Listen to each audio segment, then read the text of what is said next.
지배갈 권리, 그리고 국민들의 호출에 응답하는 택시를 만들기 위해서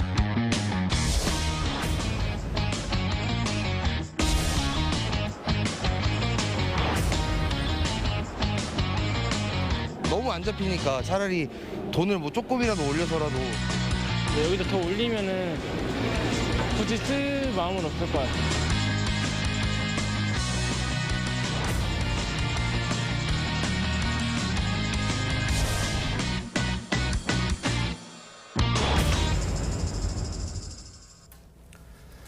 정부가 심야 택시 대란을 해소하기 위한 요금제 개편안을 내놨습니다. 네, 그런데 새 요금제가 너무 복잡하다라는 지적이 나와서 어떻게 된 일인지 사회부 김창섭 기자와 함께 따져보도록 하겠습니다. 안녕하세요. 안녕하세요.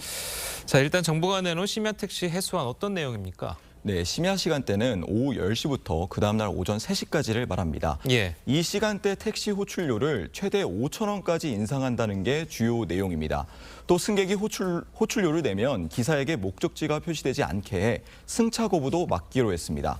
코로나 사태 이후 택시기사들이 배달업 등으로 옮긴 경우가 많은데 이런 정책들을 통해 택시기사들의 처우를 개선하고 이들이 다시 택시 운행에 나서게 하겠다는 게 정부 구상입니다. 네, 그런데 문제는 요금제가 너무 복잡하다라는 지적이 나오고 있는 거거든요. 네, 그렇습니다. 기존에 단일하게 적용되던 할증률과 최대 호출료가 시간대별로 달라지기 때문입니다.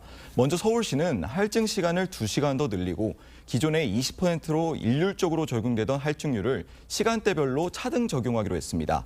그래프를 준비했는데 함께 보시면요. 네. 한눈에도 요금제가 얼마나 복잡해지는지 아실 수 있습니다. 예를 들어 오후 11시부터 오전 2시 할증률은 40%지만 나머지 시간대는 20%가 적용됩니다. 여기에 심야 호출료가 새로 도입되면서 네. 요금제는 더 복잡해집니다. 기존의 호출료는 주야간 관계없이 3천 원 안에서 부과할 수 있었는데 앞으로는 오후 10시부터 오전 3시의 경우 최대 5천 원의 호출료를 부과할 수 있게 된 겁니다. 예, 뭐 네. 그러니까 뭐 시간대를 세분화한 게 이제 가장 눈에 띄는데 자, 뭐 이렇게 하면은 뭐 내는 손님도 예. 손님이지만 택시 기사들도 상당히 복잡할 것 같거든요.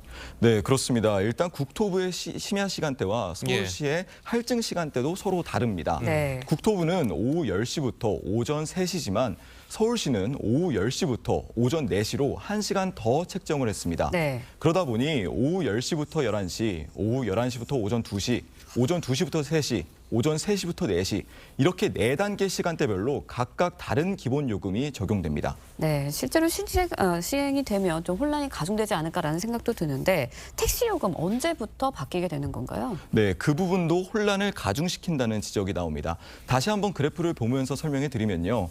먼저 10월 중순쯤 심야 호출료가 인상됩니다. 네. 그리고 12월엔 심야 할증률이 변경됩니다. 이후 내년 2월엔 기본 요금이 인상됩니다. 서울 중형 택시 기준 기본 요금이 3,800원에서 4,800원으로 그러니까 26% 정도 오르게 되죠. 결국 인상안이 이렇게 세 차례에 걸쳐 순차적으로 진행되다 보니 혼란은 더 가중될 것으로 보입니다. 네. 자, 그럼 뭐 최종적으로 요금이 끝까지 오르는 경우는 언제입니까? 네, 어쨌든 이 안이 확정되면 내년 2월 이후에는 자정 전후로는 택시 기본 요금이 4,800원에다 심야 할증률 40%가 적용돼 6,720원으로 오릅니다. 여기에 최대 5천 원의 호출료까지 내게 되면 기본 요금만 10,000원을 훌쩍 넘게 됩니다.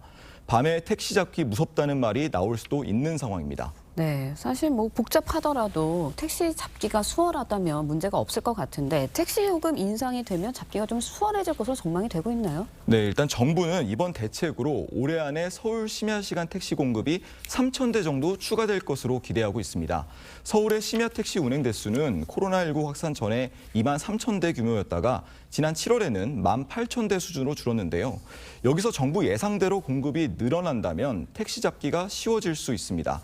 하지만 요금만 오르고 승객들은 여전히 불편할 수 있다는 우려도 나옵니다. 네. 목적지를 표시하지 않는 호출 방식을 도입해도 택시기사가 이런 호출들을 피하는 방식으로 장거리 승객만 태울 수도 있기 때문입니다. 자, 그러면은 뭐 택시업계와 시민들의 반응이 있습니까? 어떻습니까? 네, 택시업계와 시민들은 모두 기대감보다는 불만 섞인 우려가 더 많습니다. 먼저 택시업계는 국토부 대책에 환영한다면서도 더 큰 유인책이 필요하다는 입장입니다. 네. 심야 시간대에 호출을 많이 받아도 하루에 3건 정도인데 호출료와 할증률을 높여도 수익이 많지 않다는 겁니다.